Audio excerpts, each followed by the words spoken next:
ఇప్పటికైనా మారుండ్రా సెక్యులర్ గిట్లా మాట్లాడితే కోపం వస్తది. గా కోపం గట్లనే తీసుకొచ్చి గిట్లా మన గుళ్ళ పైన దాడులు చేసేటోళ్ళ మీద చూపిండ్రి. హనుమకొండ జిల్లా న్యూ సాయంపేటలో ఉద్రిక్తత చోటు చేసుకుంది. అక్కడ హనుమాన్ విగ్రహాన్ని దుండగులు ధ్వంసం చేశారు.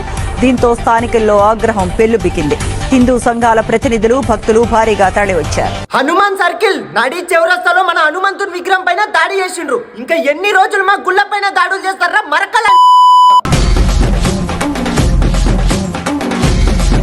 అరే ఈ పోలీసులేందయ్యా గడ మా గుడి పైన దాడి జరిగిందని నడి రోడ్డు పైకి వస్తే గుడి పైన దాడి చేసిన పక్కన పెట్టి గడ ధర్నా చేస్తున్న హిందువుల పైన పడ్డారు.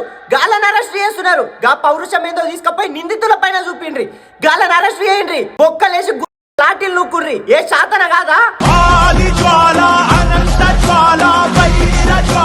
ఈ మరకల మన హిందువుల గుళ్ళ పైన ఇట్లా దాడులు చేస్తూనే ఉంటారు. ఈ పోలీసులు వీళ్ళ కాంగ్రెస్ గవర్నమెంట్ వాళ్ళని పట్టుకోకుండా రోడ్ల పైకి వచ్చిన హిందువుల పైన అడ్డమైన కేసులు పెడతానే ఉంటారు. ఇంకా ఎన్ని గుళ్ళు ధ్వంసం అయితే మీకు కాంగ్రెస్ కళ్ళు చల్లబడతాయి. జర ఇప్పటికైనా గవర్నమెంట్ కళ్ళు తెరుగుండ్రి. మా హిందువుల గుళ్ళ పైన జరుగుతున్న దాడులను ఆపుండ్రి. గది మీ వల్ల కాకపోతే గాలని మా హిందువులకు అప్ప చెప్పకున్నా పర్వాలేదు. మా హిందువులను అడ్డుకోకుండ్రి గంతే. మరో ఛత్రపతి శివాజీ మహారాజ్ అంటే ఎట్లుంటాడో ఈ మరకల కండ్లకు కట్టినట్టు చూపిస్తాం. జై హింద్, జై శ్రీరామ్, జై భారత్.